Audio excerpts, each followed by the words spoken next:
প্রিয় দর্শক, শুভেচ্ছা সহ শুরু করছি ট্যাক্স হেল্পলাইন অনুষ্ঠান। এই অনুষ্ঠানে আমরা জাতীয় রাজস্ব বোর্ডের কার্যক্রম নিয়ে কথা বলে থাকি। আন্তর্জাতিক কাস্টমস দিবস, এই দিবস উদযাপন নিয়ে আজ কথা বলবো। দুজন বিশিষ্ট মানুষ আমাদের সঙ্গে রয়েছেন। আমি শুরু করতে চাই তাদেরকে পরিচয় করিয়ে দিয়ে। আমার ঠিক ডানে আছেন জনাব সৈয়দ মুশফিকুর রহমান, মূসক নিরীক্ষার সদস্য, জাতীয় রাজস্ব বোর্ড। আমার বায়ে আছেন জনাব মোহাম্মদ খায়রুল কবির মিয়া, প্রথম সচিব, জাতীয় রাজস্ব বোর্ড। আপনাদের দুজনকেই চ্যানেল আই স্টুডিওতে স্বাগত জানাই, কৃতজ্ঞতা জানাই সময় দেওয়ার জন্য। আমি শুরু করতে চাই জনাব সৈয়দ মুশফিকুর রহমান আপনাকে দিয়েই। আমরা যে এই যে বিভিন্ন দিবস পালন করে থাকি, সপ্তাহ উদযাপন করে থাকি, কিছুদিন আগে ভ্যাট দিবস এবং ভ্যাট সপ্তাহ উদযাপন করলাম। এই যে আন্তর্জাতিক কাস্টমস দিবস, এটি উদযাপন করা দরকার কেন? কোন প্রেক্ষাপটে এটা আমরা শুরু করলাম? এটার আসলে কি ভ্যালু ক্যারি করে? আপনাকে ধন্যবাদ এবং আপনার মাধ্যমে চ্যানেল আইয়ের অগণিত দর্শকদেরকে জানাই শুভেচ্ছা। আজকে আন্তর্জাতিক কাস্টমস দিবস। আমরা 2009 সাল থেকে বাংলাদেশে এটা উদযাপন শুরু করেছিলাম। আর এটা প্রেক্ষাপটটা হচ্ছে, আপনারা জানেন যে কাস্টমস একটা গ্লোবাল অর্গানাইজেশন। পৃথিবীর সব দেশেই কিন্তু কাস্টমস অ্যাডমিনিস্ট্রেশন আছে। ওয়ার্ল্ড কাস্টমস অর্গানাইজেশন যেটা বলি, আমাদের জাতিসংঘ বলতে পারে কাস্টমস অ্যাডমিনিস্ট্রেশনের। জাতিসংঘ হচ্ছে ওয়ার্ল্ড কাস্টমস অর্গানাইজেশন। এটা 1953 সালে 26শে জানুয়ারি ব্রাসেলসে এটা স্ট্যাবলিশড হয়। এর আগে অনেক কাজ হয়েছে, যেমন আমাদের general agreement on tariffs and trade, যেটা গ্যাট, ওর মাধ্যমে 1948 সালে এদের যাত্রা শুরু।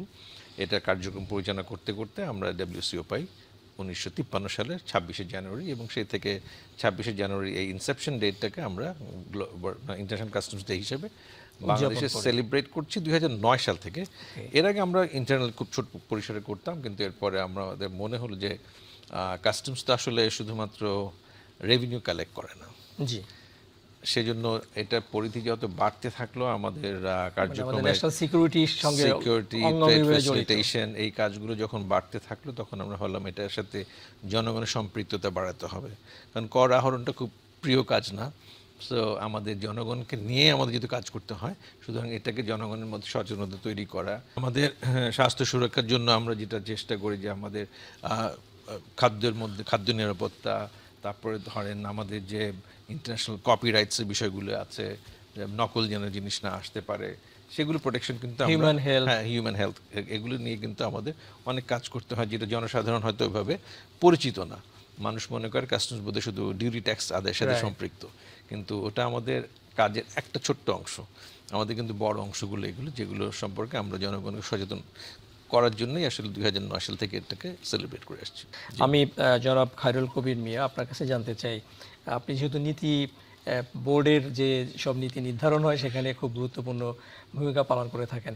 এই যে 2009 সাল থেকে আমরা কাস্টমস দিবসটা উদযাপন করছি সাড়ম্বরে, এই সময় আসলে সব কিছু তো ব্যবসাকে কেন্দ্র করে, যাতে ব্যবসাটা আমরা ব্যবসা ফ্রেন্ডলি নীতি নির্ধারণ করা যায়। জাতীয় রাজস্ব বোর্ডের ইভলভ কীভাবে হয়েছে যে ব্যবসাটাকে যাতে বান্ধব নীতি করা যায়? আপনার কাস্টমস কার্যক্রমের মাধ্যমে কি পলিসি চেঞ্জগত আমরা বলতে পারি? আপনি যদি গত 3 দশক দেখেন, তাহলে আপনি দেখতে পাবেন যে কাস্টমসের রোল গ্লোবাল ট্রেডের যে ইভলিউশন হয়েছে সেটার সাথে সাথে চেঞ্জ হয়েছে। আজ থেকে 30 বছর আগে হয়তো তখন আপনি দেখতে পাবেন যে রেভিনিউ কালেকশন ছিল আমাদের সবচেয়ে বড় প্রায়োরিটি। তারপরে গ্লোবালাইজেশনের সাথে সাথে আপনি দেখেন তারপরে আসলে হচ্ছে আমাদের ট্রেড ফ্যাসিলিটেশন। সুতরাং কাস্টমস এনফোর্সমেন্টে রেভিনিউ থেকে আমরা শিফটিং করলাম হচ্ছে ট্রেড ফ্যাসিলিটেশন থেকে। এখন ট্রেড ফ্যাসিলিটেশন মানে হচ্ছে যে আমি আমার ইন্টারন্যাশনাল বর্ডারে যে ইম্পোর্ট অ্যান্ড এক্সপোর্ট আছে সেটাকে আমি যতটা সম্ভব এক্সপেডাইট করব। এখন এক্সপেডাইট করতে গেলে কিন্তু আমাকে হিউম্যান ইন্টারভেনশন কমাতে হচ্ছে। হিউম্যান ইন্টারভেনশন যদি আমি কমাতে চাই, I need to introduce technology, equipment. তো সেইটার পার্ট হিসেবে আমাদের, আপনি জেনে খুশি হবেন, দর্শকরাও জেনে থাকবেন যে আমরা বাংলাদেশে বোধহয় খুব one of the very few organizations যারা খুব আর্লি স্টেজে আমরা অটোমেশনকে ওয়েলকাম করেছি, যেটা আমাদের অ্যাসাইকোডা ওয়ার্ল্ড সিস্টেম আছে, এবং পরবর্তীতে অ্যাসাইকোডা ওয়ার্ল্ডের যে আপগ্রেডেড ভার্সন আমরা সেটা অ্যাডপ্ট করেছি। এবং এক্সপেডাইটেড প্রসিডিউরের জন্যে আমরা কিন্তু এখন আপনারা পেপার পত্রিকায় দেখে থাকবেন যে এয়ারপোর্টে, সিপোর্টে container scanner, passenger scanner, radiation detector, এই জিনিসগুলোকে ইন্ট্রোডিউস করা হয়েছে। সুতরাং এগুলো কেন করা হচ্ছে? আমি ট্রেডকে ফ্যাসিলিটেট করতে চাই, বাট এবারের যে স্লোগান, যে যেখানে আমরা বলেছি যে কাস্টমস প্রোটেক্ট সোসাইটি জি through commitment vigilance vigilance, commitment এর মানে হচ্ছে আমি ট্রেডকে ফ্যাসিলিটেট করতে চাই, লেজিটিমেট ট্রেডকে, কিন্তু এইটাকে এনশিওর করতে গিয়ে আমি যেন আমার সিকিউরিটিতে কোনো কম্প্রোমাইজ না করি। এবং স্যার যেটি বললেন যে আমাদের সিকিউরিটির কিন্তু একটা বড় পার্ট, আমার বাচ্চা যে দুধ খাচ্ছে, আমি যে ওষুধ খাচ্ছি, আমি বাসায় যে এসি ব্যবহার করছি, এই জিনিসগুলি কি যে স্ট্যান্ডার্ডে আসার কথা সেটা আছে কিনা, সেখানে কোনো রেডিয়েশন আছে কিনা। আবার আমাদের সাইটিস যেটা আছে, convention on international trade on endangered species, যে বিলুপ্ত প্রাণী বা বিপন্ন যে সমস্ত প্রাণী আছে সেগুলোর যে চোরাচালান। ইন্টারন্যাশনাল ট্রেডের উপর যে রেস্ট্রিকশন আছে, চোরাচালান আছে, নার্কোটিক্স, ড্রাগস, আর্মস অ্যান্ড অ্যামিনেশনস, এই প্রত্যেকটা জিনিসগুলোকে কিন্তু আমরা দেখছি। তাহলে ইভলিউশনটা কীভাবে আসছে? আমি আগে রেভিনিউ এনফোর্সমেন্ট ছিলাম, তারপর আমি ট্রেড ফ্যাসিলিটেশনে এসেছি, কিন্তু সেই ট্রেডকে ফ্যাসিলিটেট করতে গিয়ে আমি যেন এই সিকিউরিটি রিস্কগুলোকে অ্যাড্রেস করতে পারি। সুতরাং এভাবেই আমাদের কাস্টমসের রোল চেঞ্জ হয়ে আসছে। এবং স্যার যেটি বলেছেন যে তাহলে ওয়ার্ল্ড কাস্টমস অর্গানাইজেশন কেন একটা দিনে এটাকে এত ফোকাস করে? বিকজ প্রতি বছরই একটা পার্টিকুলার টপিককে গ্লোবালাইজ করার জন্যে, গ্লোবাল অডিয়েন্সের কাছে সেন্সিটাইজ করার জন্য এই ইম্পর্টেন্সটা দেওয়া হয়। সেটারই পার্ট হিসাবে হচ্ছে আমাদের এবারের স্লোগান। এভাবেই এবং সামনে যেমন আছে আমাদের এখন এআই বা মেশিন লার্নিং নিয়ে আসছে, সুতরাং that will pose A serious challenge, যেটা আমাদের হয়তো আইপিআর বা অন্যান্য ইস্যু দিয়ে অ্যাড্রেস করতে হবে। তো সেই জিনিসগুলো হয়তো আমরা 5 বছর পরে দেখব যে আমাদের কাস্টমসের শিফট আসলে এখান থেকে, তখন ওই machine learning, anti AI related যে সমস্ত ক্ষতিকর দিক আছে সেগুলো অ্যাড্রেস করার। আমি সদস্য মহোদয় জনাব শফিকুর রহমান, আপনার কাছে জানতে চাই, এই যে আপনার সহকর্মী প্রথম সচিব উনি বলছিলেন যে মানব স্বাস্থ্য, আমার বাচ্চা যে দুধটা খায়, আমি যে ওষুধটা খাচ্ছি জীবন রক্ষাকারী যেগুলো আমদানি হয়ে আসে, এই বিষয়গুলোতে আসলে মানে আমরা কি পৃথিবীর অন্য যেসব উন্নত দেশ, আমরা কি অ্যাট পার আছে কিনা আমাদের সক্ষমতার জায়গাটা? আসলে আমাদের মানে সক্ষমতার জায়গাটা কিন্তু এখন বাড়ছে। জি আমরা বলছি না যে এটা খুবই স্যাটিসফ্যাক্টরি লেভেলে আছে, কারণ হচ্ছে যে আমাদের এখানে বিনিয়োগ অনেক কম। আমাদের ধরেন আমরা যে পণ্যগুলি আমরা ডিটেক্ট করি, যে স্ক্যানার মেশিন যেগুলো আছে আমাদের পোর্টে বা ব্যাগে, আমাদের এয়ারপোর্টে, এগুলি কিন্তু ইনসাফিসিয়েন্ট এবং প্রযুক্তিগুলি অনেক ক্ষেত্রে পুরনো হয়ে গেছে। তো আমাদের প্রযুক্তিগত সহায়তা বৃদ্ধি করার বিকল্প নাই কিন্তু। তো মোর ইনভেস্ট ইন টেকনোলজি, তাহলে আমাদের সক্ষমতা বাড়বে। কারণ এখন যেমন ধরেন আমরা কথা বলছিলাম যে আমাদের অনেক সিস্টেম চলে আসে থ্রু ইন্টারনেট। আপনি ওটাকে কীভাবে প্রোটেক্ট করবেন? যে পোর্নোগ্রাফিটা আসছে বা যে জিনিসগুলো আমরা সোসাইটিকে প্রোটেক্ট করতে চাচ্ছি, ওটা কিন্তু ইম্পোর্টই হলো, কিন্তু কোনো কনভেনশনাল কাস্টম হাউস দিয়ে হলো না, আমি ক্রেডিট কার্ড দিয়ে অনলাইনে ক্রেডিট পে কার্ড করে দিয়ে আপনি দিচ্ছি। পে করছেন এবং এই পেমেন্টগুলি হয়তো দেখা যায় যে ক্রেডিট কার্ডটা ইউজ করছেন সেই ক্রেডিট কার্ডটা বাংলাদেশ থেকে ইস্যু হয়নি। তারপর ক্রিপ্টোকারেন্সি, মানে এত এরিয়া বেড়ে গেছে মানে আমাদের অপরাধ জগতের বা যেটা বলি আমরা। সুতরাং ওইটা গ্লোবালি অন্যান্য দেশ যেভাবে ফাইট করছে সেই তুলনায় আমরা অনেক কম করছি, যেহেতু আমাদের এখন আপনি জানেন আমাদের ইন্টিগ্রেশন একটা বিষয় আছে, প্লাস আমাদের এখনও 26% of the revenue comes from customs. আমরা যে 100 টাকা এনবিআর আদায় করে তার 26% রেভিনিউ আসে কাস্টমস থেকে, যার জন্য এখনও একটা ফোকাস কিন্তু রেভিনিউ চলে গেছে। অন্যান্য দেশে যেটা হয়তো 2 to 3%, সেটা আমাদের এখনও 26%। সো কাস্টমসকে এখনও রেভিনিউ আর্নিং একটা মেশিন হিসেবে এখনও আমরা কনসিডার করছি। তা আমাদের যেটা আপনি বললেন ভেরি পার্টিনেন্ট, আমরা আসলে সক্ষমতার লেভেলটা কাঙ্ক্ষিত মাত্রা অবশ্যই নেই, কিন্তু আমরা চেষ্টা করছি, যেটা খায়রুল বলেছে, আমরা আমাদের ন্যাশনাল সিঙ্গেল উইন্ডো এনেছি বা আমাদের এসআই কোডের মাধ্যমে আমরা চেষ্টা করছি প্রযুক্তিকে এমব্রেস করতে হবে। তো এখানে কিন্তু প্রযুক্তির ইনভলভমেন্টটা খুব জরুরি। প্রযুক্তি ইনভলভমেন্টটা যত হবে কাস্টমসের সক্ষমতা তত বাড়বে। জনাব খায়রুল কবির মিয়া, আপনি বলছিলেন আমাদের যে আইপিআর, এই জায়গাটা আসলে আমাদের দেশের মানুষ তো এত সচেতনই না, মেধাসত্ব বা কপিরাইট, হ্যাঁ, বা জনাব মুশফিক যেটা বলছিলেন যে আপনার পর্নোগ্রাফি অর বিটকয়েন অর অন্য যে অনলাইন বেস বিভিন্ন বেটিং, নানা রকমের অপরাধমূলক কার্যক্রম। তো সেইখানে আসলে আমাদের এনবিআর এর পলিসি আমরা কতটুকু, আইন কানুন বিধিবিধান কতটুকু আপডেটেড আমাদের হলো? শুধু বাংলাদেশের জন্য না, মানে গ্লোবালি এই জিনিসটা আসলে খুবই মেনেসিং একটা ফর্ম ধারণ করেছে। আপনি ধরেন প্রিমিটিভ কিছু আইন তো আমাদের আছে, জি, যে এগুলো নিষিদ্ধ বা এগুলো বিভিন্ন রকম শর্ত দেয়া আছে, ইম্পোর্ট করা যাবে না। কিন্তু এখন স্যার যেটি বললেন, ইম্পোর্টের মোডাস অপারেন্ডি তো চেঞ্জ হয়ে গেছে, রাইট। তাই না? আপনি তো একটা ইনভিজিবল ওয়ার্ল্ডে ইম্পোর্ট করছেন, আপনি পেমেন্ট করছেন, আপনি কনজিউম করছেন, এবং regulatory authority is in absolute darkness.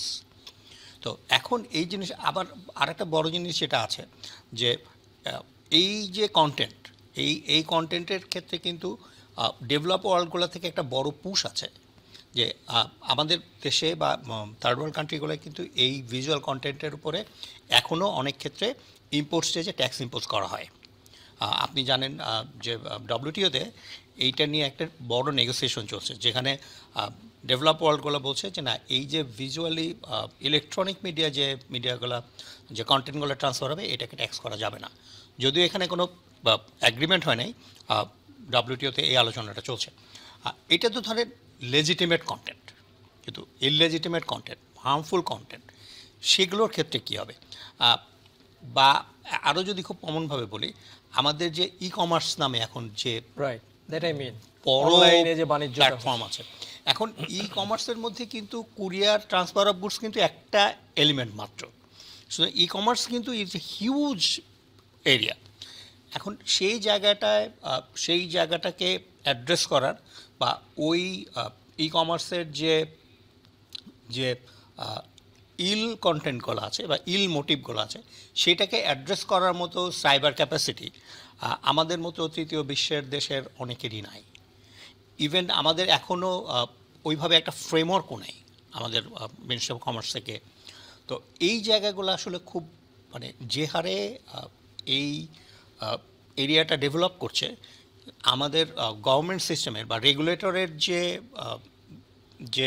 যে গার্ডিং সিস্টেমটা থাকা উচিত, সেইটা সেভাবে ডেভেলপ করছে না, এবং এইটা আমাদের জন্য খুবই চ্যালেঞ্জের একটা জায়গা।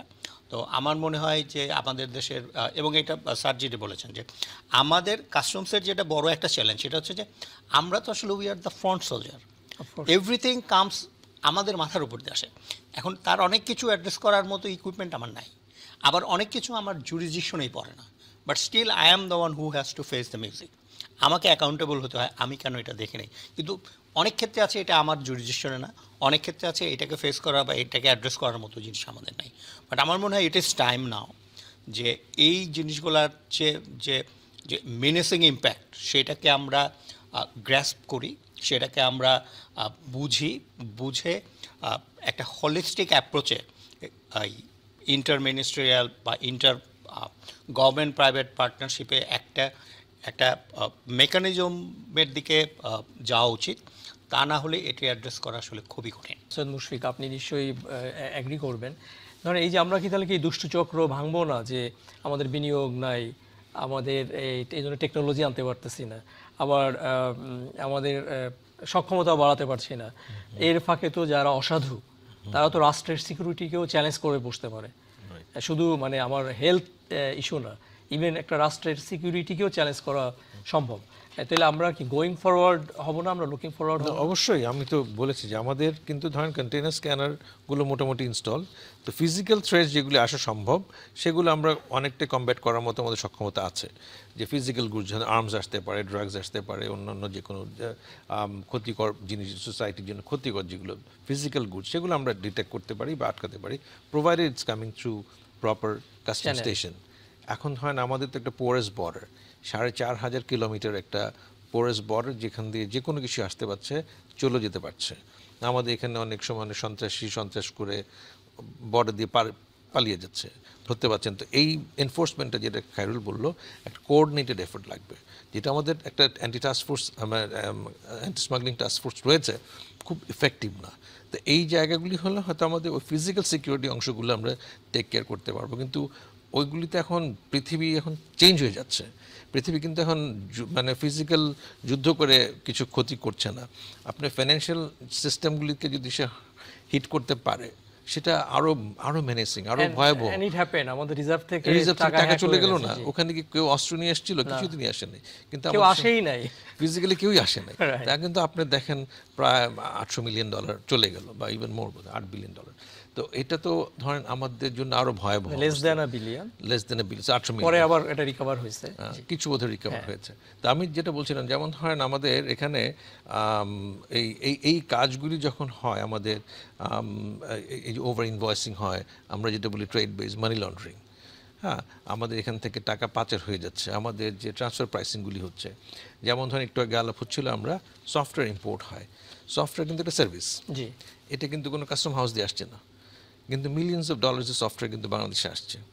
আমাদের অনেক বড় বড় কর্পোরেট হাউসগুলি এটা ব্যাংকস সবচেয়ে বড় ইউজিং ইট, কিন্তু কয়টা প্রপার লিগ্যাল সফটওয়্যার তারা ইউজ করছে, it has to B investigated. এবং আমাদের জানা মতো অনেকের কাছে কিন্তু পাইরেটেড বলতে, যেহেতু ট্যাক্স দিয়ে আসেনি, ও হয়তো জেনুইন লাইসেন্স সফটওয়্যার ইউজ করছে, কিন্তু এটা গভর্নমেন্ট ডিউটিজ অ্যান্ড ট্যাক্সেস দিয়ে আসে, সফটওয়্যার উপরে আমাদের ডিউটিজ ট্যাক্স আছে, সেটা আসেনি। এরকম অনেক জিনিস, অনেক সার্ভিসেস ভেতরে ঢুকছে।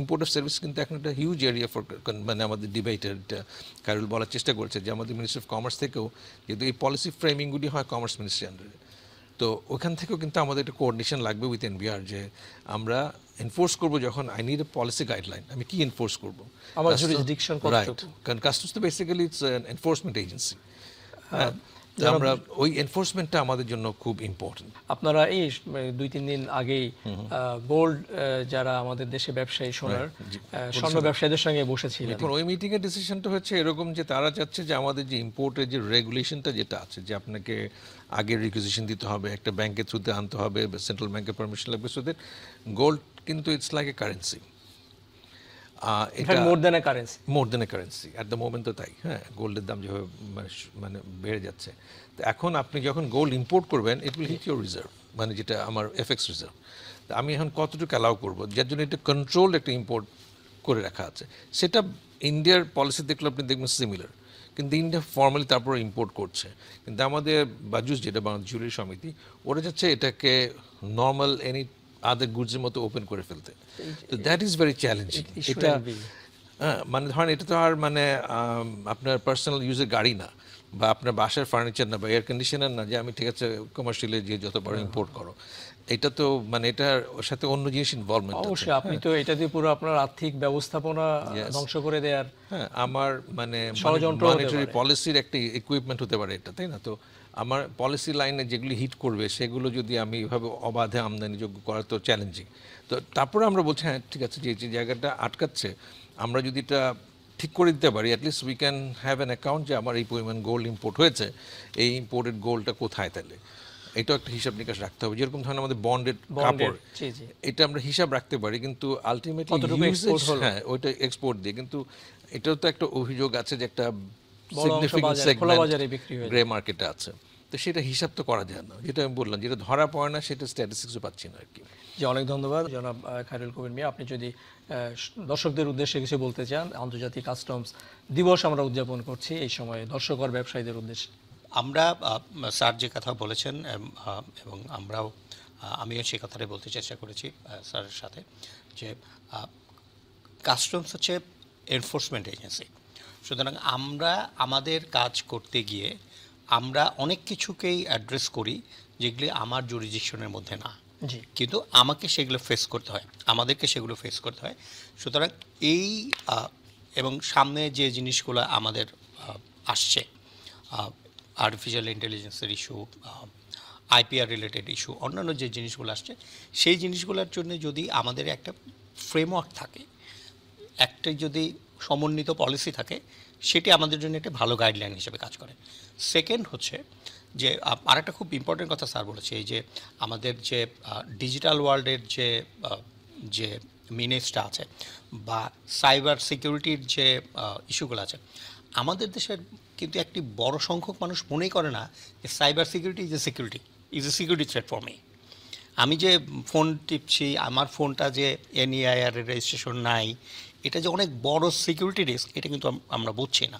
তো এবারের যে কাস্টমস দিবসের যে প্রতিপাদ্য, যে আমাদের যে পরিবর্তিত রোল, এই রোলটাকে যদি আমরা প্রপারলি প্লে করতে চাই, তাহলে এই রিলেটেড যারা স্টেক হোল্ডার আছেন তাদের পার্টিসিপেশন দরকার। কারণ গভর্নমেন্ট কিন্তু মানে সেন্সিটাইজ করতে পারবে, কিন্তু এটাকে পাবলিসাইজ করতে পারবে না। পাবলিসাইজ করতে হলে স্টেক হোল্ডারদের ইনভলভমেন্ট লাগবে।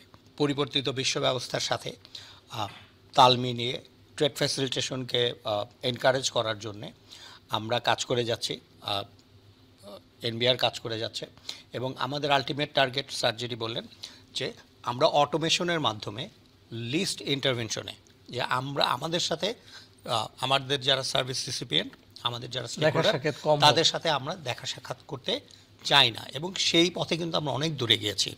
আপনি একটা ইম্পোর্ট যদি করেন, সেটার আপনি ডিক্লারেশন, প্রসেসিং, পেমেন্ট, সবই আপনি অটোমেটেড করতে পারেন।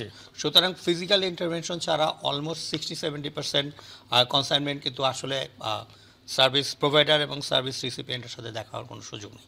এটি আমরা যত বেশি অটোমেটেড করতে পারবো, যত বেশি কম্পিউটার বেসড বা সফটওয়্যার বেসড বা আমরা আর্টিফিশিয়াল ইন্টেলিজেন্স বেসড করতে পারবো, আমরা তত বেটার সেবা দিতে পারবো। বাট আমরা অনুরোধ করবো যে আমাদেরও লিমিটেশন আছে, ফিজিক্যাল লিমিটেশন আছে, বাজেটের লিমিটেশন আছে। আমরা সেই ক্ষেত্রে স্টেক হোল্ডারদেরকে বলবো যে ওনারা আমাদের সাথে থাকুক, আমরা একসাথে মিলে যেন একটা বেটার, একটা সেফ সোসাইটি। অনেক অনেক ধন্যবাদ, অনেক ধন্যবাদ আপনাকে। আমি সদস্য মহোদয় আপনাকে বলবো, যদি আপনি স্টেক হোল্ডার, বিজনেস পিপল ও দর্শকদের উদ্দেশ্যে কাস্টমস দিবস উদযাপন করছি আমরা, কিছু বলতে চান? কারণ কাস্টমস আমাদের প্রোটেকশনের জন্য আমরা বলছি, আমাদের যে প্রতিবাদ্য যেটা, কাস্টমস প্রোটেক্ট করবে কিভাবে, আমরা আমাদের কমিটমেন্টের মাধ্যমে, ভিজিলেন্সের মাধ্যমে। আমাদের একটা বিষয় আমরা চাই যে আমরা যারা এখন যদি আমরা ট্রেড বিষয়ে থাকি, আমাদের ট্রেড ফ্যাসিলিটেশনের একটা বড় অংশটা নির্ভর করছে কাস্টমসের উপরে। এবং আপনি জানেন যে আমাদের এখন গভর্নমেন্টের হাই অ্যাপস থেকে আমাদের বিডা বা আমাদের লুৎফর সিদ্দিকী স্যার যারা আছেন, তারা খুব চেষ্টা করছেন এই ক্লিয়ারেন্স টাইমটা কমিয়ে আনার জন্য। তা আমি মানে জনগণের উদ্দেশ্যে এটা বলতে চাই যে অ্যাট দ্য মোমেন্ট যদি 1 ঘন্টা লাগে একটা কন্টেনার এসে বন্দর থেকে বেরোতে, এটার অনলি 7% টাইম খরচ হয় কাস্টমস প্রসেসিংয়ের জন্য, বাকি 93% কিন্তু আদার এজেন্সিজ আছে। সো কাস্টমস সম্পর্কে কিন্তু আমাদের অনেক রকম মানে মিসকনসেপশন আছে, যে আমিও জানতাম না এটা। হ্যাঁ, যে এটা কিন্তু অনেকে জানে না। কারণ আপনি যদি এয়ারপোর্টে যান, কোনো গুডস যদি কোনো প্যাসেঞ্জার যদি আক্রান্ত হয়, মনে করে এটা কাস্টমস, কিন্তু এয়ারপোর্টে আমার ধারণা 22টি এজেন্সি কাজ করে, কাস্টমস ওয়ান অফ দি 22, কিন্তু দেখা যাচ্ছে যে দোষটা এসে পড়ে কাস্টমসের ঘাড়ে। হ্যাঁ, কারণ সবাই কাস্টমসের রুলটা এনফোর্স করার জন্য ঝাঁপিয়ে পড়ে, যে আপনি টিভি এনেছেন দেখান আমাকে, আপনি ওটা এনেছেন, এটা কিন্তু ব্যাগেজ রুলস। তো ব্যাগেজ রুলটা কাস্টমসেরই এনফোর্স করার কথা, কিন্তু দেখা যাচ্ছে যে অন্যান্য এজেন্সি কোনো একটা পিওন আছে বা শিপে আছে, সে হয়তো এটা জানে, he is trying to blackmail বা একটু হয়রানি করার চেষ্টা করে। সিমিলারলি যখন আপনার একটা গুডস কন্টেনার আসছে, আপনি দেখবেন আমাদের যেটা WCO মানে কন্ডাক্ট করেছিল ব্যাক ইন 2022, এখন এই বছর আমরা হয়তো আরেকটু শুরু করব, 4 বছর পর বা 3-4 বছর পর পর আমরা করেছি। এখানে 7% অফ দি মানে ক্লিয়ারেন্স টাইম হচ্ছে কাস্টমসের জন্য, আর বাকি 93% আদার ব্যাংকস আছে, পোর্ট আছে, সবাই মিলে। তা আমরা আশা করছি যে সচেতনভাবে ব্যবসায়ীরা আমাদেরকে যদি হেল্প করেন, যে এটাকে আমরা আরও কীভাবে ইমপ্রুভ করতে পারি, কোথায় আটকাচ্ছে, কী সমস্যা হচ্ছে, আমরা যদি খোলা মনে ডিসকাস করতে পারি, আমার মনে হয় ট্রেড ফ্যাসিলিটেশনে আমরা অনেক দূরে এগিয়ে যাব। জি, অনেক ধন্যবাদ জনাব সৈয়দ মুশফিকুর রহমান, সদস্য জাতীয় রাজস্ব বোর্ড, এবং খায়রুল কবির মিয়া, প্রথম সচিব জাতীয় রাজস্ব বোর্ড। আপনাদের দুজনকে আবারও কৃতজ্ঞতা জানাই। দর্শক, যেহেতু বিষয়টি আমার এবং আপনার নিরাপত্তা, জাতীয় নিরাপত্তা, স্বাস্থ্যের নিরাপত্তা, এই সব কিছুর সঙ্গে জড়িত, খুবই স্পর্শকাতর, নিশ্চয়ই আমরা যারা নাগরিক আছি, যারা সচেতন নাগরিক, বিদেশে বিভিন্ন বন্দরে, বিমানবন্দর থেকে শুরু করে রেল স্টেশনে লেখা দেখি, if you see something say something. যদি আমরা এরকম কিছু দেখি, সেটা নিশ্চয়ই আমরা সরকারের যে সব এজেন্সি আছে তাদেরকে আমরা জানাবো আন্তর্জাতিক কাস্টমস দিবসে। এটাই হোক আমাদের অঙ্গীকার। অনেক ধন্যবাদ আপনাদেরকে, সুস্থ থাকবেন।